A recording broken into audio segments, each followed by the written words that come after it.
Hey everyone, it's Ashley, your independent Scentsy consultant. Welcome back to my channel. So today I have a little bit of a different video to share.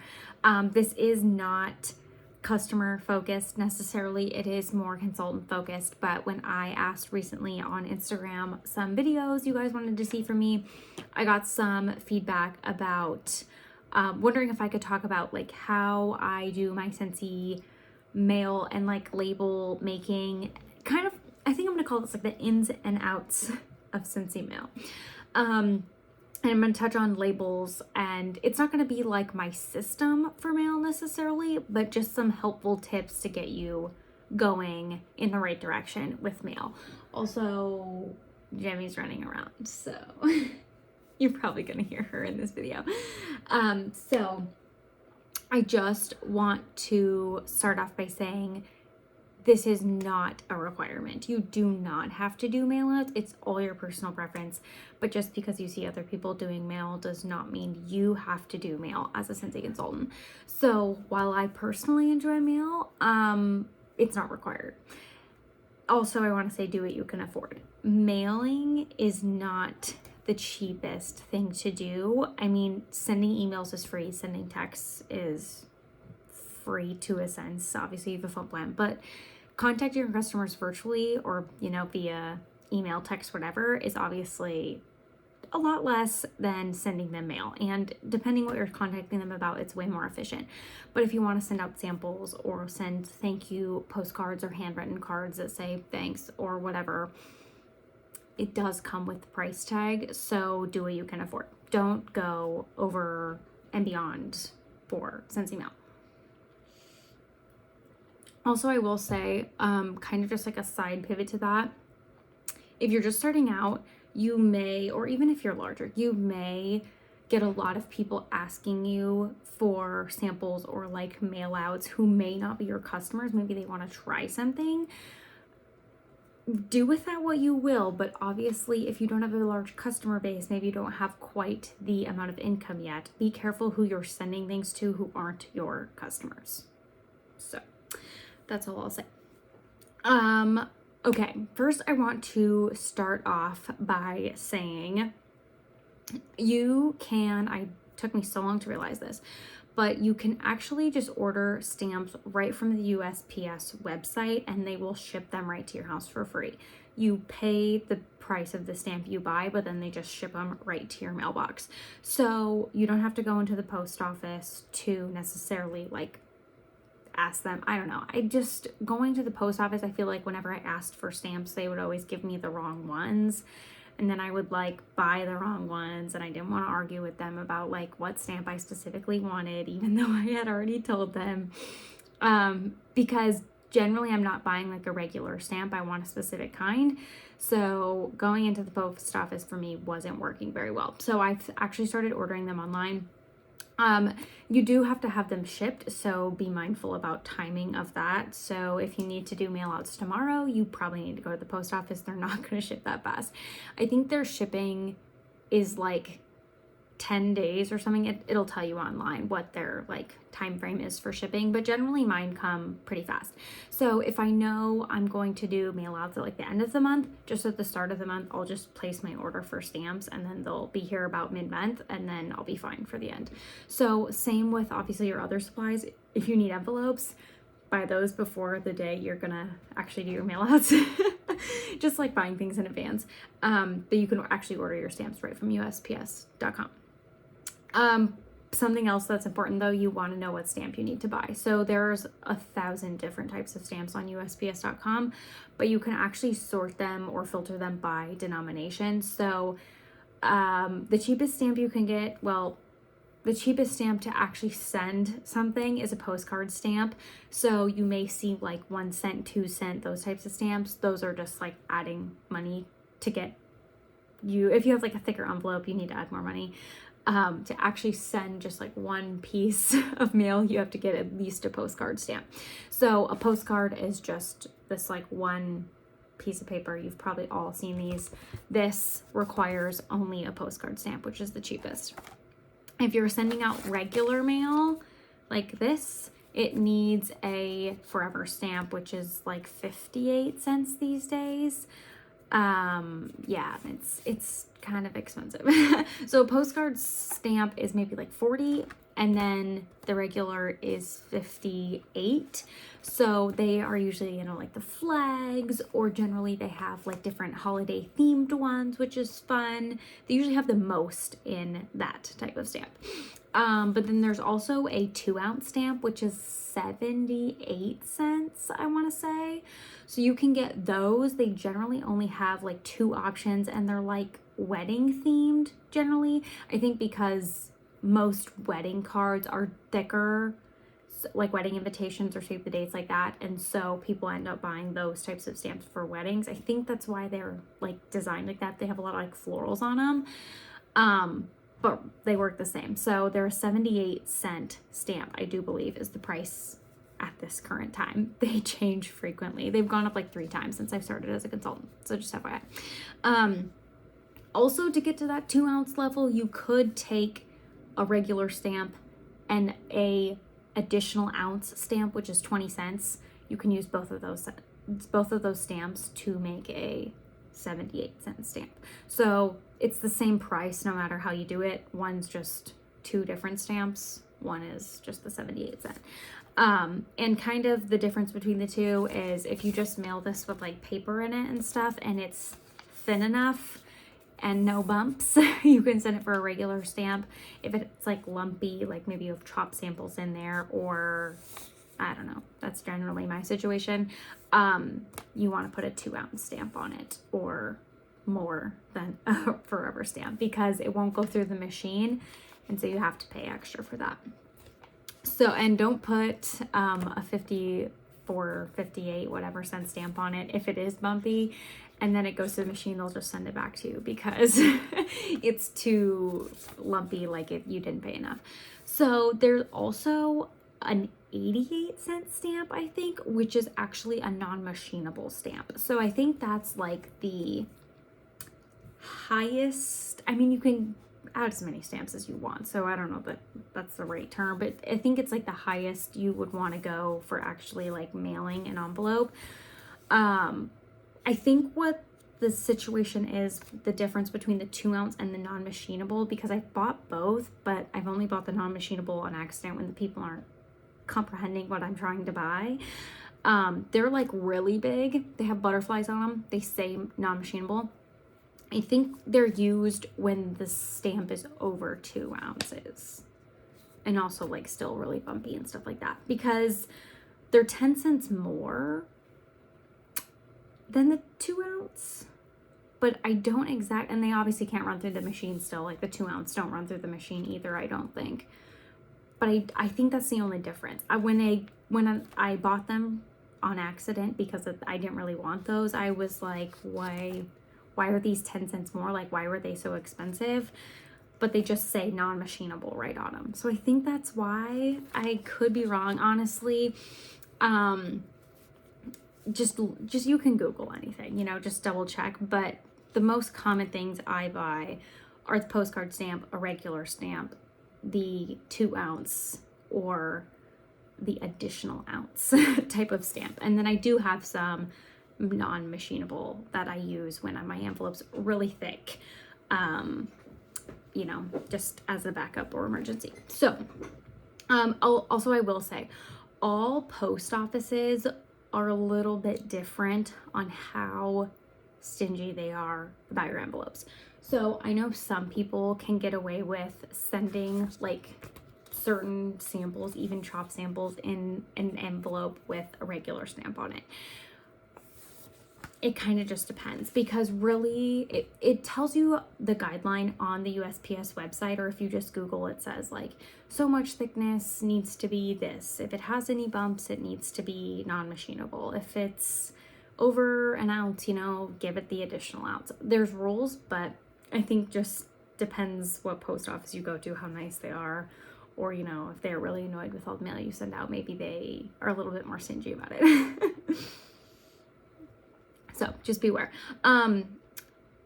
Also, if you buy these stamps at home and just label them yourself, I feel like not that they're going to go more easy on you, but you're probably going to spend more if you just take them all to the post office and be like, tell me what I owe for all these stamps.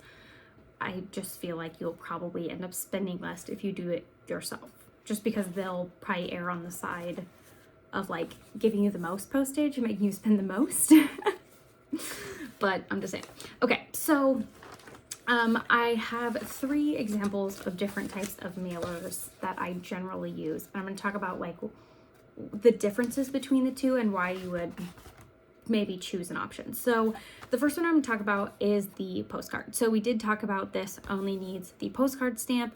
As you can see, it's just like one little piece of paper. Like you can't stuff anything into this because it's only one situation here, but it does cost the cheapest. So depending what your budget is, maybe this is a good option for you to start, or maybe this is a good option if you know, don't want to necessarily, your commission check isn't super large, so you don't want to reinvest too much into your business because you need to buy other things. You can't be spending a ton on mail, those types of items. Or maybe this is the good option for the people who are requesting samples from you who maybe aren't your customers that you don't want to spend as much money on. So you can buy these right from Scentsy Success. You can print your own postcards. I just bought these. I think they were like $6 for 100 or something. They were really inexpensive.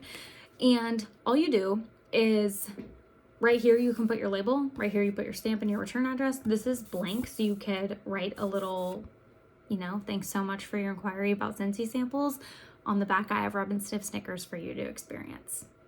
Because on the back, you can put the scented stickers. So maybe you have the scent of the month sticker kit. Maybe you got the new release sticker kit. You could throw some of those on there. I like using these for that purpose because you can just rub them and sniff them. They're thin. They cost a postcard stamp, etc. And then I generally put something here about the fact that on the back you can actually rub and sniff the sticker so they don't just like throw this away without doing something with it. Not that they aren't doing that, but that's generally what I do. And these only cost 40 cents. I could have been saying 35. The postcard stamps used to be 35. I'm pretty sure they went up to 40, unfortunately. But that's the cheapest option.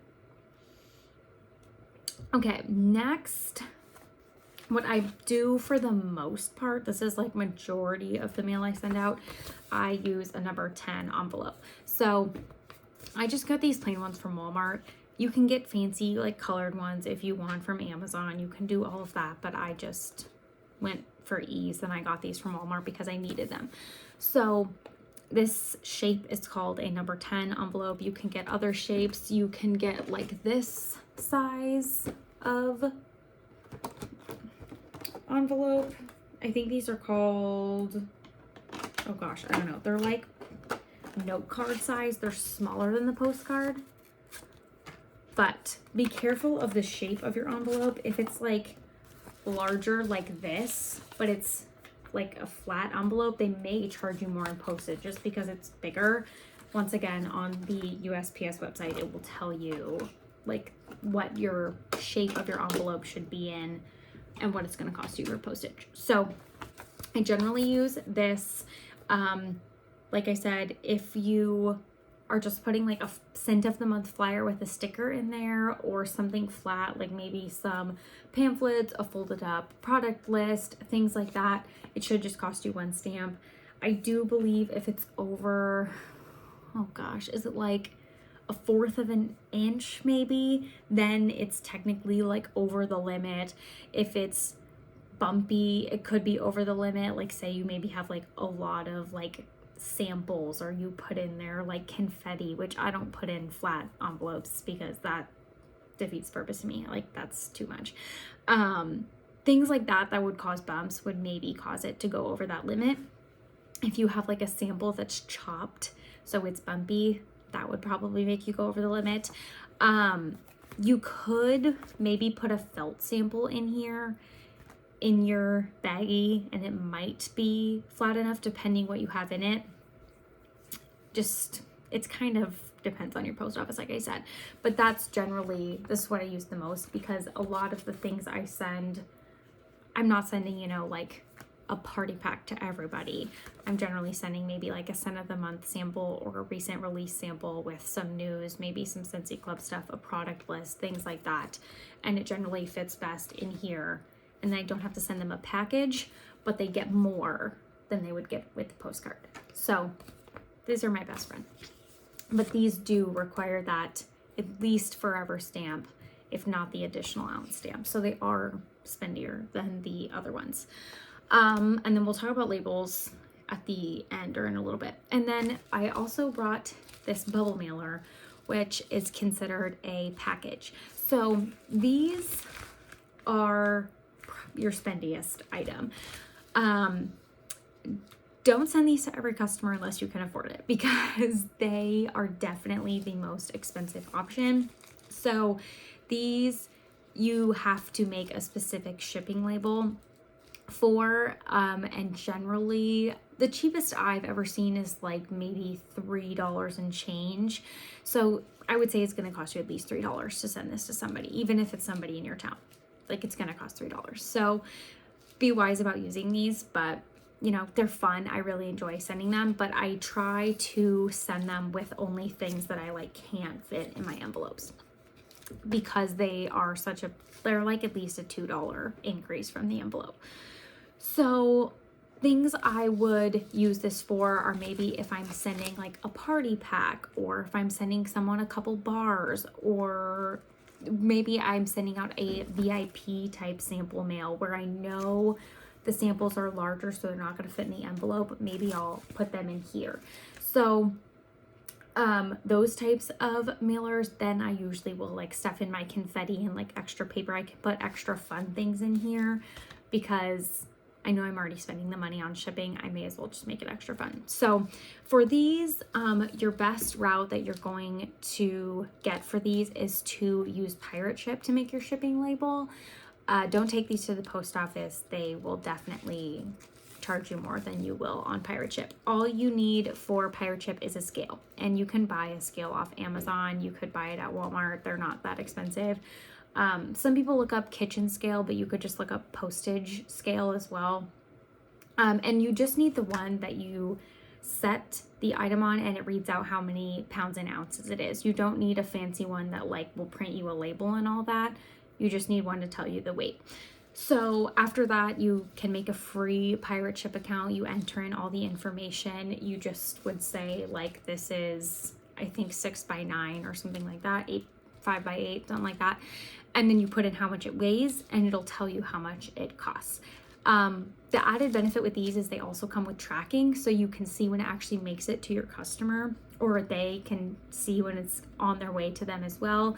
You can enter in their email with pirate ship and they get an email saying a package is on its way. So they have the tracking info, you have the tracking info. That's one really, really nice part about pirate ship. But you are paying that extra $1. So just be aware of that when you send these. They're not super cost effective to send just like for one sample versus using like the envelope. So those are my 3 scenarios here for the actual mailers. So the person who wanted information on this video as well also wanted information about labels. So I did bring some of my labels to talk about. And this is, I just brought my 2 most used labels because I think it's a great place to start. They had said they're not very techy, and so they don't really know where to start with labels. So what I will say is Avery.com is going to be your best friend because it's super, super simple to use Avery.com once you start playing around with it. It's totally free. Like, you just get on your internet and use it. It's totally free. You don't have to pay for it. But I will say it is best used on a computer. I can work from it from my phone and my iPad, but if you have something that you can use like a mouse with to like make things bigger and smaller and place them where you want, it is a tad easier, but you can use it from your phone or like tablet, things like that. It's just a little bit harder to place things exactly where you want them. I know my iPad versus my phone has a lot more capability for some things I'll talk about in a second. So just a heads up, depending on where you use it will depend on what you can maybe do with it. So if you just go to avery.com, you can make a free account. The most used labels, the two most common labels that I use are the 5160 labels, which if you've seen like standard address labels, that's what these are. They're just the standard 32 a sheet. If you buy them at Walmart or on Amazon, sometimes they're 5160 or sometimes they're 8160. So the ones I have are 8160. Just be aware of which ones you buy because the formatting is slightly different, but they're generally the same label. Just like the width of where they're actually at in the label will print different if you plug in the wrong number. So just be aware of that. The templates look exactly the same, but just know which one you buy is the one you want to make the template under. So this is probably the most common is the 5160 or 8160. You can buy these at probably about anywhere, Walmart, Target, Office Depot, Staples, all of those things. I like to buy them on Amazon. I find they're the cheapest. You can buy them from avery.com directly, but I tend to not do that. You can buy the Avery brand name, which they will sell at like all those places I listed in avery.com, but there actually is like some knockoff brands as well. I know Office Depot has them. They don't have every line, but I do like the Office Depot ones for the discounted ones. But be careful for the discounted ones you buy. Sometimes the templates do not match up whatsoever. So really either read the reviews if you're buying them on Amazon. Generally, if you're in store looking at them, they will say like, this is Office Depot, whatever, matches Avery 5160. So you know which template it is. So where do I want to go from here? Maybe I'll just tell you this other one before I kind of tell you how to like go in and do this. So this is the other one I use most frequently. So if you can see the size difference here, these ones are either $51.95 or $81.95. So I buy the discounted ones, so they're $81.95. It's the same situation, just with like the spacing and stuff like that. So these ones actually have 62 a page versus the 32 a page. You can tell they're quite a bit smaller. So these ones are really nice for like product list, that little tiny box where it gives you to put their info. This actually fits into that versus your 5160. This one I will use for products that are larger, like showcase brochures, my mailers, my postcards, things that I have more space on. Otherwise, I always use the little ones, and you get double to a sheet, so it makes it way more worth it to me. I really love those small ones. I use them a lot. So when you're going into Avery, all you're going to do is say, create a project, and then it will give you all kinds of templates, and you just type in the number you want. So either like 8160, 5160, 8195. It'll show you a picture of what the template looks like that you're going to type on, and you just say, select this option. And then it'll pull you up the label to type on. And so it puts you in the default of whatever you type on that one little box it gives you is going to be the whole entire page of labels, which in this case is great because like I want all the same label on this sheet. I don't want like this row to be one thing, this row to be another. I want all of the same. But at the top right, you can click like edit all or edit one. If you want it to all be the same, click the edit all. It will make it so much easier. Otherwise, you have to copy this onto like every single tab. So I just do the edit all and it just pulls up the one tiny box. So how I made these are very simple labels. As you can see, there's not a lot going on. You can get way more in depth, but this is just what I do for ease of use, and it was really simple. I just went to the workstation and took off of the marketing tab. I think it's either in the marketing tab or somewhere you can literally just say Scentsy logo, and it will give you all of the compliant Scentsy logos that you can use. And so I just downloaded one of them to my camera roll or to my pictures on my computer, and that's that one. So choose the one you want. I kind of wanted one that was a square versus one that was all the way across so I could put my information next to it. But I think this helps just to have the Scentsy logo on there. So if they're not reading all my information, at least they're seeing the Scentsy logo. But I took that right from the workstation. I didn't like take it from Google or anything. I made sure it was in the compliant logos category. So I just saved that to my workstation. In the Avery template where it'll say you can add an image, you can add text, you can add shapes. It'll give you all these options on the left-hand side. Once you have the picture saved, you can just say upload an image. To type all this text, I just said add text, and I typed in all my information and I just centered it. You could obviously make it look however you want, size it up and down to make it fit whatever you want it to be, but that's what I did. And once you have it the way you want it, all the labels will look the same. So just make sure it's within the lines. You'll get plenty of errors if it's not, because it's annoyingly persistent about making sure you're in the correct field, but that'll make sure it actually prints on your label and doesn't like bleed over. So once you do that, you can go to the print preview page and it will show you the label as a whole, like the whole entire sheet like this. So then you can really see what it looks like. You can zoom in and out to see if it's what you want. When you have it set to what you want it to be, you can do the print at home. I never choose the let us print it for you because I'm pretty sure with that option, they print it at their warehouse and then ship it to you. If you already have the labels, print them off. Like that, I get why they offer that, but I would never do that. So just choose the print at home option. It'll ask you to save it. Definitely save it if you plan on using it again. And even if you don't plan on using it again, I would recommend saving it. Just if you put a lot of effort into it, keep it around until you really don't need it, then you can delete it. Also, I do want to say, if this is your first time running off a sheet of labels or it's been a while, put a blank piece of paper as a test paper into your printer before you put a label sheet in there. So if you put in your labels the wrong way, like maybe they print on the back, sometimes they do that, you're going to be pretty upset with yourself or if maybe you've never used this template and you're unsure how it's going to lay on there. Like I did this the other day. I put in a bunch of circle labels because instead of cutting them out, I was like, oh, it'd be easy if I just put in a bunch of circle sticker labels. And so I printed it off, and then once it came out the printer, I realized I had the wrong template. And so none of the circles matched the items I actually had printed on. So I had to get rid of it. So it sucks when you have to do that. So print a test page. Basically just print out the sheet they give you on a blank piece of paper.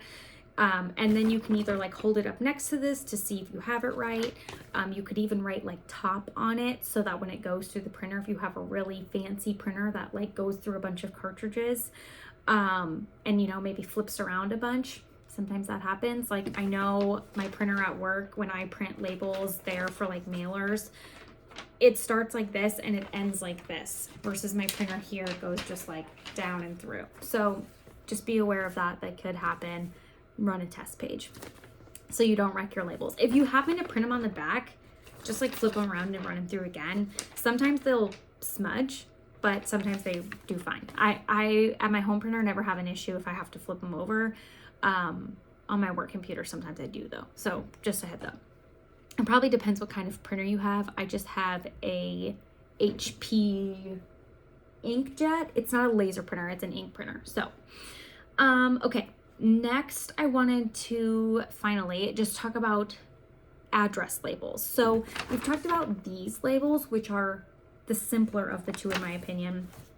But say you have 30 mailers you need to send out, and writing all of the addresses on these envelopes is giving you a headache.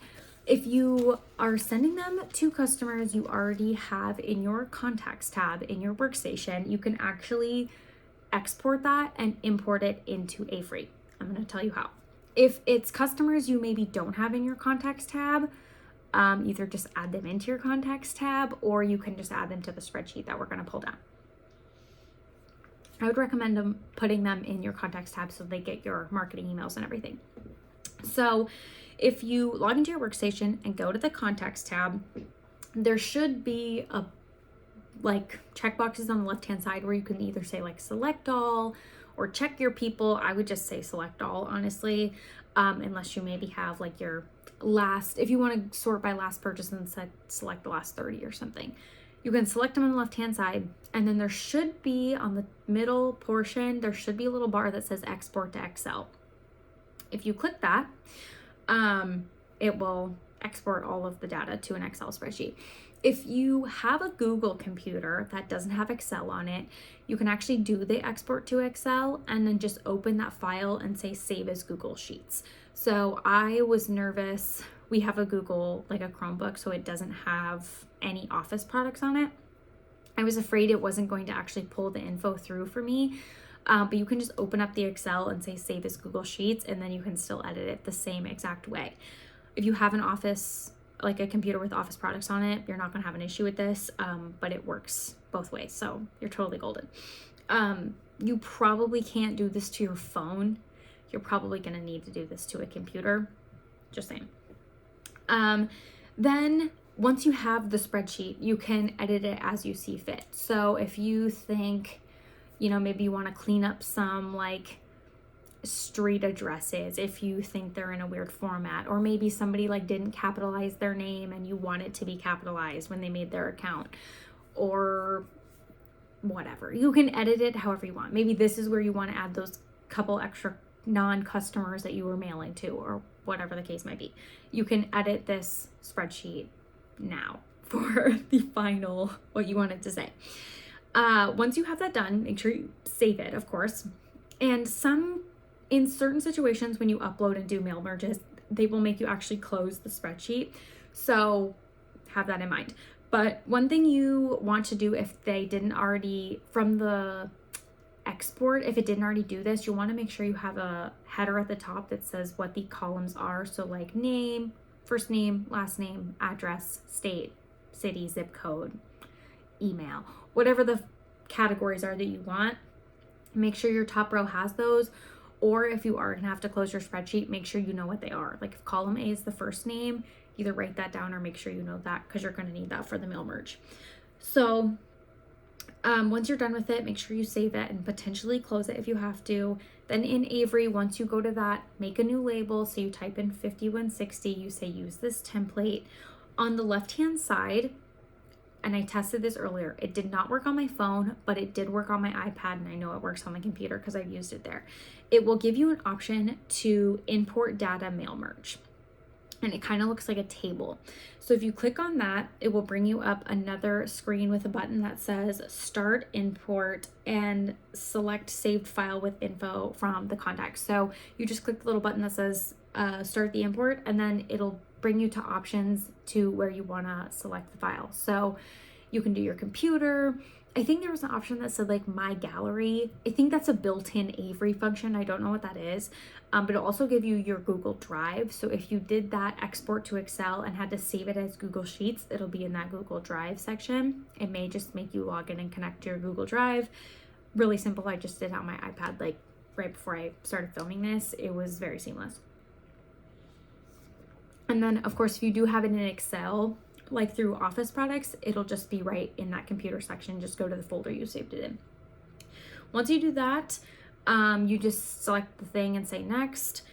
And then it will show like all of the info on your spreadsheet in a little like mock table, and it'll say select the columns and fields that you want. So it'll give you some helpful tips like uncheck your headers column so that they're not included in your mail merge, and it'll like have an arrow or something.